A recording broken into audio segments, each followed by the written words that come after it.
Jai Hind and welcome to Force Defense Academy. This is Arashri Solanki, your lecturate and GD guide और आज हम discuss करेंगे national health ID के बारे में। ठीक है, ये आईडी कब आया था, कैसे आया था, क्यों आया था, हम सब कुछ डिस्कस करेंगे। सबसे पहले 2020 में जो है 15 अगस्त को प्रधानमंत्री मोदी जी ने ये डिजिटल हेल्थ आईडी का मिशन लॉन्च किया था, जिसके तहत हर इंसान की एक नेशनल हेल्थ आईडी कार्ड बनेगा with his consent, his or her consent, और उसमें उस पर्टिकुलर इंसान की पूरी जितनी भी medical history that person wants to mention वो रहेगी। तो इसका क्या क्या फ़ायदा है उस इंसान को और हेल्थ केयर सिस्टम को क्या फ़ायदा है वो सब हम देखेंगे। ठीक है, national health ID stores all the health related information such as disease history, diagnosis, prescription, सब कुछ रहता है इसमें। आपका बीमारी आपको पुरानी क्या क्या हुई थी, उसके क्या क्या डायग्नोसिस निकले, उसमें दवाइयाँ क्या क्या दी गई थी, सब कुछ। ठीक है, डिजिटल मैनर में।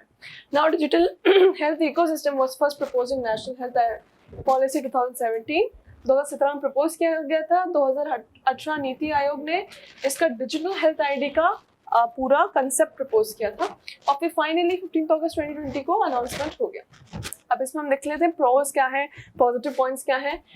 इससे जो है ना ही केवल पेशेंट को बेनिफिट होगा बल्कि हेल्थ केयर सिस्टम को भी बेनिफिट होगा। कैसे?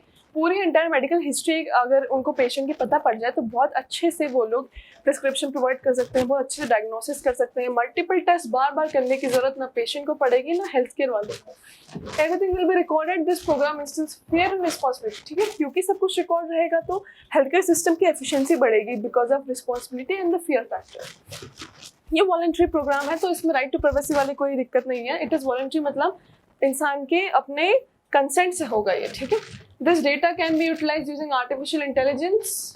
ओके, आर्टिफिशियल इंटेलिजेंस का आजकल बहुत यूज हो रहा है। ये इंश्योरेंस कंपनीज को भी हेल्प कर सकता है। कभी ऐसे होता है कि पेशेंट्स जो है गलत केसेस, फॉल्स केसेस में भी इंश्योरेंस ले लेते हैं तो कंपनीज को बहुत नुकसान होता है। तो इंश्योरेंस कंपनीज का भी इसमें बेनिफिट है। Patients are not able to understand the names of the medicine. अब बहुत बार ऐसा होता है, देखो डॉक्टर ऐसी राइटिंग में लिखते हैं that only the medical person who is providing the medicine, उसी को पता होता है कि दवाई क्या है। ठीक है, नॉर्मल पेशेंट को समझ नहीं आता, किसी को समझ नहीं आता। तो अगर पेशेंट को अपने हिसाब से दवाई पढ़नी है, क्या है दवाई की डिटेल जाननी है, तो वो क्या करे?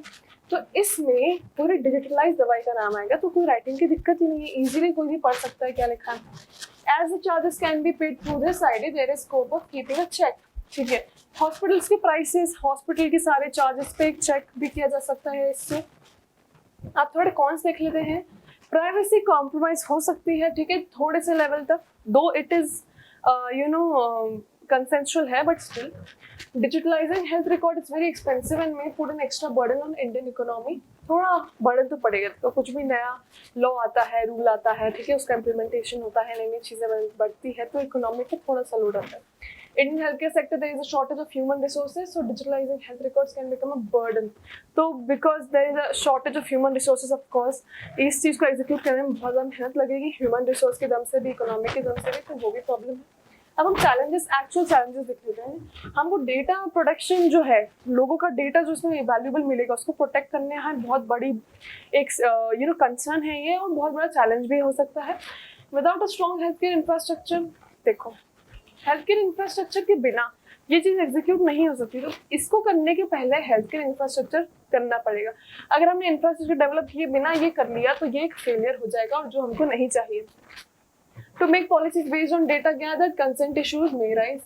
ठीक है, अगर पॉलिसी बन गई इसके ऊपर फर्दर तो हो सकता है थोड़ी बहुत प्रॉब्लम आ जाए कंसेंट को लेकर।